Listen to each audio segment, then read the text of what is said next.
आज के समय में ज्यादातर लोग अध्यात्म और हमारे वेद पुराणों को सिर्फ एक कहानी या अंधविश्वास मानते हैं, लेकिन वे ये नहीं जानते कि अध्यात्म पूरी दुनिया को बदलने की क्षमता रखता है। स्वामी विवेकानंद, श्रीला प्रभुपाद, परमहंस योगानंद जैसे महान गुरुओं ने अध्यात्म का लोहा पूरी दुनिया में मनवाया था। हमारे वेद पुराण केवल कहानियां ही नहीं, बल्कि इसमें वैज्ञानिक रहस्य भी छुपे हुए हैं, जो आज के मॉडर्न साइंस से कहीं ज्यादा आगे हैं। आधुनिक विज्ञान भी हमारे आध्यात्मिक विज्ञान को अब मानने और अपनाने लगा है। हमारे सभी वेद पुराणों का सार है भगवत गीता। भगवत गीता सिर्फ एक धार्मिक पुस्तक ही नहीं, बल्कि इसमें भौतिक विज्ञान, रसायन विज्ञान, जीव विज्ञान, ज्योतिष शास्त्र, योग के विज्ञान का भी समावेश है। भगवत गीता जो कि मोटिवेशनल और साइकोलॉजी के लिए एक परफेक्ट किताब है, और श्री कृष्ण जी दुनिया के सबसे पहले मोटिवेशनल स्पीकर हैं, जिन्होंने गीता का ज्ञान अर्जुन के साथ पूरी दुनिया को दिया था। तो आज हम इस वीडियो में भगवत गीता और मॉडर्न साइंस के बीच समानता के बारे में बात करने जा रहे हैं। आधुनिक विज्ञान जिन चीजों के बारे में आज बात कर रहा है, उन्हें श्री कृष्ण जी 5000 साल पहले ही भगवत गीता में अंकित कर दिया था। और हम अपने सभी व्यूअर्स से ये कहना चाहते हैं कि इस वीडियो को पूरा देखने के बाद ही अपने विचार कमेंट बॉक्स में कमेंट करें। Spiritual fact 1, thermodynamics law. First law of thermodynamics ये कहता है कि ऊर्जा यानी एनर्जी को ना तो पैदा किया जा सकता है और ना ही इसे नष्ट किया जा सकता है। ऊर्जा केवल एक माध्यम से दूसरे माध्यम में कन्वर्ट किया जा सकता है, जिसे वैज्ञानिक कंजर्वेशन ऑफ एनर्जी भी बोलते हैं। चलिए अब इसे और डिटेल में समझते हैं। जब हम एक कोयले को जलाएंगे तो उसमें से हीट एनर्जी प्रोड्यूस होती है, यानी कि कोयला जो कि एक सॉलिड फॉर्म में है, हीट एनर्जी में कन्वर्ट हो जाता है। इसका उपयोग कुछ पावर प्लांट में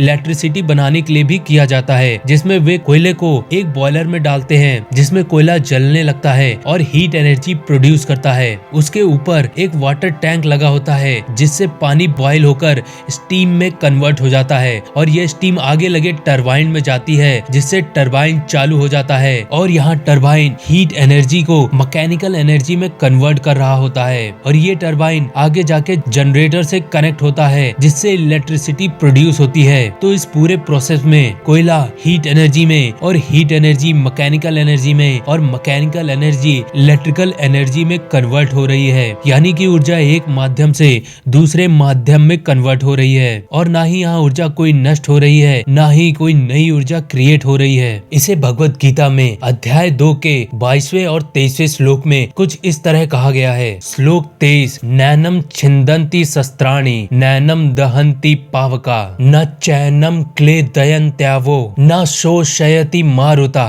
जिसका अर्थ है कोई शस्त्र आत्मा का छेदन नहीं कर सकता, कोई आग इसे जला नहीं सकती, कोई जल इसे भिगो नहीं सकता, और ना ही कोई वायु इसे सुखा सकती है। यानी कि आत्मा जो कि स्वयं ऊर्जा का ही एक रूप है, उसे ना तो क्रिएट किया जा सकता है और ना ही नष्ट किया जा सकता है। श्लोक 22, वासांसि जीर्णानि यथा विहाय नवानि गृह्णाति नरो पराणि, तथा शरीराणि विहाय जीर्णान निन्यानि संवाति नवानि देहि। जिस प्रकार कोई व्यक्ति खराब वस्त्रों को त्याग कर नए वस्त्र पहन लेता है, उसी प्रकार देहबद्ध आत्मा खराब शरीर को त्याग कर नया शरीर धारण कर लेती है। यानी आत्मा रूपी ऊर्जा एक माध्यम से दूसरे माध्यम में स्थानांतरित हो रही है, और मरने के बाद भी अगर शरीर को जला दिया जाता है तो वो जलकर हीट एनर्जी में कन्वर्ट हो जाता है और एटमॉस्फेयर में मिक्स हो जाता है। और यदि शरीर को मिट्टी में दफन किया जाता है तो वो शरीर मिट्टी में डिकम्पोज होकर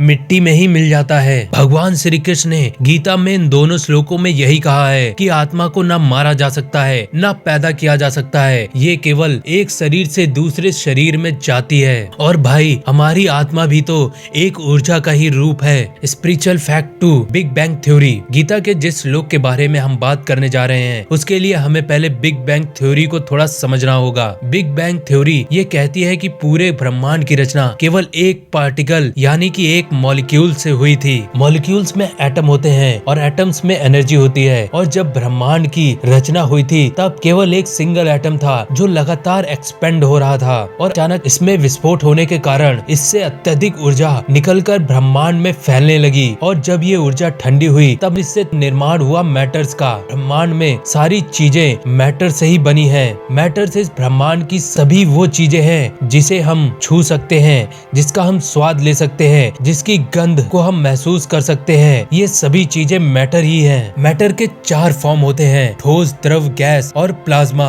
और मैटर एटम से बने हैं और एटम एक दूसरे एटम के साथ रिएक्ट करता है, क्योंकि एटम्स का भी अपना माइंड, इंटेलिजेंस और कॉन्शियसनेस होती है, जिसके कारण वो दूसरे एटम्स के साथ और अलग अलग एटमॉस्फेयर में अलग अलग तरीके से बिहेव करता है। और अलग अलग पार्टिकल्स की अपनी इंटेलिजेंस और कॉन्शियसनेस अलग अलग होती है। इन सभी बातों को आप याद जरूर रखिएगा, तभी आप गीता के अगले फैक्ट्स को समझ पाएंगे। गीता में भगवान श्री कृष्ण अध्याय 7 और श्लोक 4 में कह रहे हैं, भूमिरापो नलो वायु खम मनो बुद्धि रेवाचा अहंकार इति यम्मे भिन्ना प्रकृति रष्टधा। मेरी व्यक्त प्रकृति के 8 भेद है, पृथ्वी, जल, अग्नि, वायु, आकाश, मन, बुद्धि और अहंकार। यहाँ अहंकार का मतलब अहम से यानी कि किसी चीज की कॉन्शियसनेस से है। व्यक्त प्रकृति यानी कि एक्सप्रेस नेचर, जिसे हम फिजिकल वर्ल्ड कह सकते हैं, इन 8 तत्वों से ही मिलकर बना है।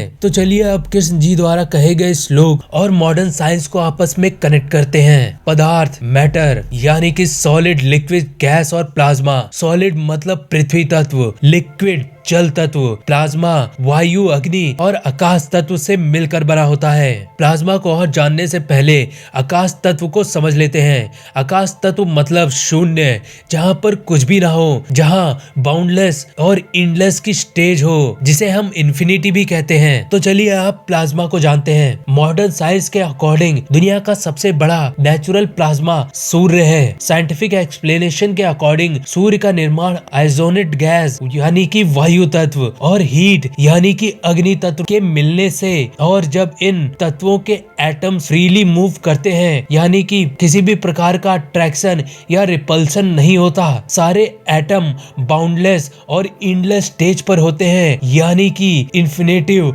आकाश तत्व होता है, तब जाकर सूर्य जैसे नेचुरल प्लाज्मा का निर्माण होता है। प्लाज्मा के अंदर कोई भी फोर्स एप्लीकेबल नहीं होता है, तो एक प्लाज्मा गैस, वायु तत्व, हीट, अग्नि तत्व और बाउंडलेस स्टेज यानी कि आकाश तत्व से बना होता है। अब गीता में आगे मन, बुद्धि और अहंकार दिया है, और इसका मतलब इस फैक्ट के शुरुआत में ही मैंने आपको बता दिया था। सभी मैटर्स के अंदर जो एटम होते हैं उनकी अपनी माइंड, इंटेलिजेंस और कॉन्शियसनेस होती है। माइंड यानी कि मन, इंटेलिजेंस बुद्धि और कॉन्शियसनेस यानी कि अहंकार। तो भाई श्री कृष्ण जी ने गीता में तो यही कहा था कि पूरी दुनिया पृथ्वी तत्व यानी सॉलिड, जल तत्व लिक्विड, वायु तत्व गैस, वायु अग्नि और आकाश तत्व से बना प्लाज्मा और उसमें बने एटम्स मन, माइंड, बुद्धि, इंटेलिजेंस, अहंकार, कॉन्शियसनेस से बनी हुई है। तो फ्रेंड्स, आपको ये स्पिरिचुअल फैक्ट्स कैसे लगे कमेंट बॉक्स में जरूर बताइएगा, और वीडियो को ज्यादा से ज्यादा लोगों तक शेयर करिए, जिससे अध्यात्म के पीछे छुपे विज्ञान और लोग भी समझ सके।